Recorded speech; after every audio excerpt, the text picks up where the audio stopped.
Hi guys, Ray from Whimsical Pictures here, bringing you another manga review, this time for one of my most anticipated books of the year, Nagata Kabi's My Lesbian Life with Loneliness, translated by Jocelyn Allen, started its life on that most unholy of internet dumpster fires, known as Pixiv, before being picked up by a publisher and released in a single volume, which is what you see here.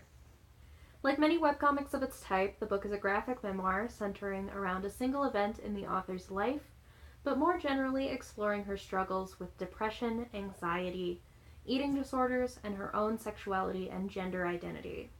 Naturally, the book does come with content warnings for all of those things. But the result, in my opinion, is a candid, hard-hitting, and ultimately uplifting tale of learning to survive the overwhelming numbness of depression and live a relatively normal life. The art style of this book, befitting its origins as a Pixiv webcomic, is very simple, and mostly just serves as a visual aid to accompany Kabi's narration. The paneling is the same throughout the book, just 4 rectangular boxes on each page, and the book is two-toned in black, white, and pink, which makes for a very consistent reading experience across the cover, the end papers, and the book itself, so kudos to the graphic designers on that. My dog is upset in the background, so I'm sorry if you hear some huffing and growling.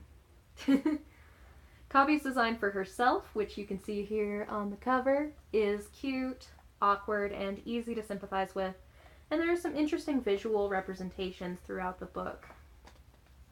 One of my favorites comes when Kabi describes her relationship with suicidal thoughts using Pokemon action screens.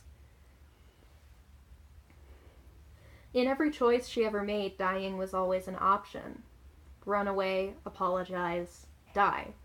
Fake sick, try hard, die. It's a witty portrayal, but also one that really hit home for me. Most often during a depressive episode, I'm not actively thinking about killing myself. But the idea that it would be easier to just die pervades everything I do anyway, because it's always there, always on the table. The book as a whole deals a lot less with Kabi's lesbian identity than I think was advertised by Seven Seas, even on the cover here, which may be something to know going in. Although the book centers on Kabi's experience with a lesbian escort agency, she relates the experience far more to her lack of sexual experience in general, and fear of human connection resulting from a deep self-loathing. The fact that her encounter happens to be with a female escort is beside the point.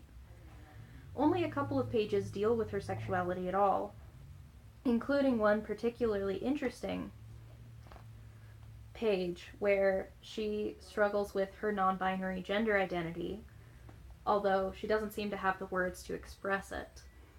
My favorite thing about this book, though, is Kabi's own acknowledgement that she's still struggling.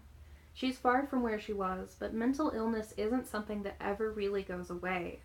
Medicine, therapy, and practicing self-love can all help, and can all keep us from giving up once and for all. But that numbness and fear and lack of energy never completely go away.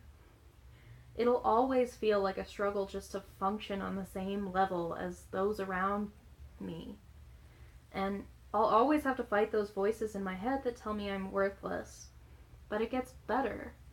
It gets bearable. There are things in life worth living for. And this tale of one woman learning that all-important lesson is funny, cathartic, and rings heart-achingly true. I gave this wonderful volume 4 out of 5 stars, and I implore you to please read it and support it. Thank you for watching. I'll see you next time, and happy reading!